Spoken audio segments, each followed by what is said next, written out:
कर लो।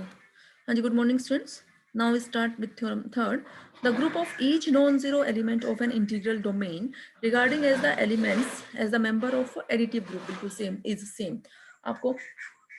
क्या दिखाना है कि ऑर्डर ऑफ ईच, हर नॉन जीरो एलिमेंट का order of an integral domain का क्या होगा,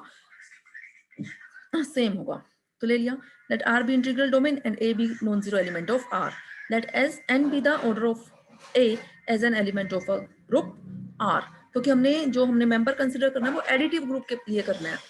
ठीक है। Let be any other non zero element of R when n is zero, अगर एन जीरो है तो इसका मतलब क्या है, ऐसा कोई पॉजिटिव इंटीजर एग्जिस्ट नहीं कर रहा है जिसके लिए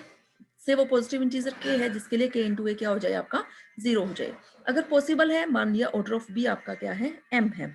जहां एम क्या है, ग्रेटर देन जीरो है, सो एम इंटू बी भी क्या हो गया, जीरो हो गया। अगर ऐसा इंटीजर एग्जिस्ट कर रहा है, अगर ऑर्डर ऑफ बी आपका एम है तो एम इंटू बी जीरो, अगर एम इंटू बी जीरो है तो ए इंटू एम बी भी जीरो, तो ए इंटू एम बी का मतलब बी को एम टाइम्स ऐड कर देना, मल्टीप्लाई करो ए इंटू बी कितने times, m times, this is equal to zero. Reverse step करो, रिवर्स स्टेप करने का मतलब उल्टा काम करो। जैसे ए इंटू एम बी है तो हमें क्या लेके आना है, एम और ए को इकट्ठा करना है और बी को अलग करना है ना। तो हम इसको क्या लिख सकते हैं, अब यहाँ A B plus A B plus A B, इसको हम A plus A up to some M times into B, तो इस this is equal to zero, means this implies M A into B equal to zero, means this implies M A is equal to zero, क्योंकि R क्या है, आपकी integral domain है, product of two element zero है, तो either first zero और second element zero, but second is not zero because b is आपका non zero element है, तो इसका मतलब एम में क्या होगा, आपका जीरो। और अगर एम में जीरो है तो ए का ऑर्डर जो है, order of a is not zero, इसका मतलब ए का ऑर्डर जीरो नहीं है ना, अगर एम में जीरो आ गया तो ये तो क्या हो गई, कॉन्ट्रोडिक्शन हो गई हमारे इस पोजीशन से, तो इसका मतलब order of B is equal to order of a is equal to zero.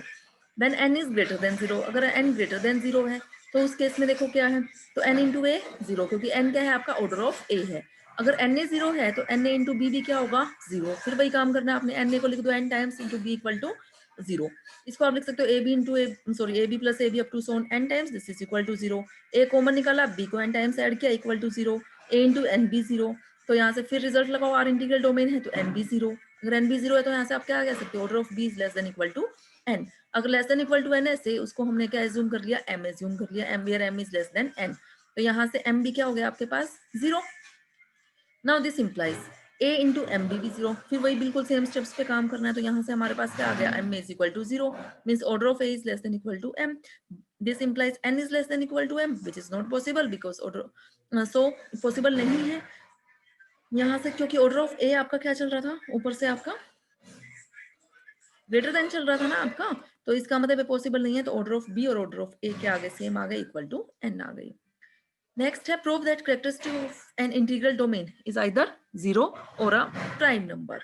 अब देखो, let R be integral domain and a be any non zero element of R, if order of a is zero, अगर a का order zero है तो R की characteristic भी क्या हो गई, जीरो हो गई, फिर तो रिजल्ट आपका प्रूव ही हो गया। और अगर ए का ऑर्डर जीरो नहीं है तो कुछ ना कुछ नॉन जीरो नंबर होगा, तो let order of a is p where p is not equal to zero, तो आर की कैरेक्टरिस्टिक भी क्या हो गई, पी हो गई। Now we shall prove that p is prime, तो रिजल्ट को कॉन्ट्राडिक्शन से कर रहे हैं, मान लिया p प्राइम नहीं है तो वो कंपोजिट नंबर है, कंपोजिट नंबर है तो उसको हम प्रोडक्ट ऑफ टू एलिमेंट्स लिखा जा सकते हैं, p is equal to p1 into p2, where p1 and p2 क्या है, आपके ग्रेटर देन जीरो है और लेस देन p है। Since r is integral domain and a is not equal to zero, so a square इसको हम कैसे लिख सकते हैं, a into a which is not equal to zero. Now a square is non zero element of r, so order of a square is equal to p, so order of a square is p, so p into a square is equal to zero, p की value रखो, p1 into p2 into a square is equal to zero, इसको हम कैसे लिख सकते हैं, p1 a into p2 a equal to zero, तो either first zero और सेकंड जीरो, क्योंकि r क्या है, आपकी इंटीग्रल डोमेन है, लेकिन ऑर्डर ऑफ ए तो क्या था आपका, p था, तो दिस इंप्लाइज, इसका मतलब क्या हुआ, या तो p1 ग्रेटर हुआ p से या फिर p2 ग्रेटर देन हुआ p से, लेकिन ये तो कॉन्ट्राडिक्शन आ गई है, इसका मतलब जो हमने assumption ली थी वो हमारी क्या हो गई, रॉन्ग हो गई, मींस p जो है वो कंपोजिट नहीं है, p क्या है, आपका एक प्राइम नंबर है। अब ओके स्टूडेंट्स, इसके बाद जो ये एक्सरसाइज के क्वेश्चन है वो आप लोग ट्राई करोगे, कुछ नया नहीं है इसमें, बाकी फिर हम नेक्स्ट लेक्चर में डिस्कस करेंगे।